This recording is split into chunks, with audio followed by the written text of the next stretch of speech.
Retired police captain Pam Coates dedicated her life to public safety by serving 27 years in Nevada law enforcement. This single mother of two served most of her career investigating sexual assault and child abuse crimes. I ran into a child victim that I had removed from a very bad situation. She was in a safe house and she came up and gave me a hug. That made it all worthwhile. In 2010, Pam's mom suffered a stroke, so she took over as her live-in caretaker.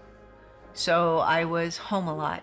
To alleviate, the boredom, I started shopping online. I was a shopping addict. That was my go-to when I was feeling down, when I was unhappy with the circumstances I found myself in, not being able to have much of a social life.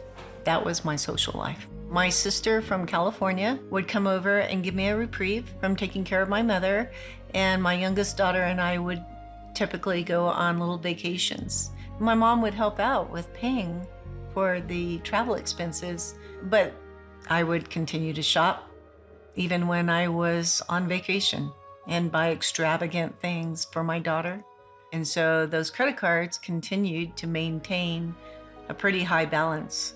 And then I started using my credit cards to help offset some of my bills. So that adds up. She was promoted to lieutenant with an increase in pay. Pam dialed back her spending to buy a home. Then when I realized that, okay, I could afford the home and the mortgage payments, then I continued with my spending. It was at least 40% of my check was going towards my credit cards. I was just barely scratching the surface, just paying the interest. And I never prayed to God to ask for help because I didn't think I had a problem. Around that time, Pam rededicated her life to Christ and started going back to church. She gave what little she had left in the offering. Felt like I was letting God down by not tithing because I was now making a very good income.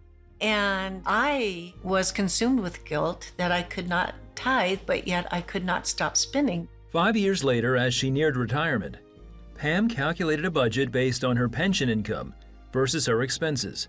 $20,000 in credit card debt left no margin in her budget. I had a long conversation with God, and I said, God, I think this might be my chance to be able to tithe like I've wanted to do, like I know I needed to do. Please forgive me for my selfishness, because I was so selfish all those years to buy things for me that I did not need when I could have been helping so many other people in need. When Pam retired in August 2020, she paid off all her credit card debt with her deferred comp time fund. She started tithing as her first budget priority. And He works miracles. He does. I never thought I would be out of debt, ever. I thought this would be something I would carry to my grave. Now credit debt-free and spending within her budget, Pam discovered even more ways to give to God's work. She found the 700 Club during the pandemic and joined as a 1,000 Club partner.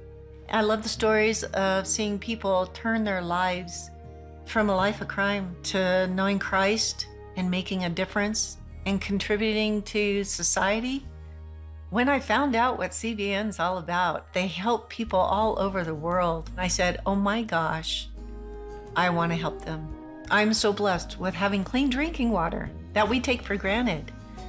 I want to help someone that doesn't have clean drinking water. And so that's when I started giving regularly to CBN. I couldn't think of a better organization to give to.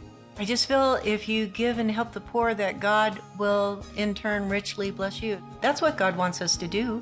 He wants us to reach out and help others. I feel that's our purpose.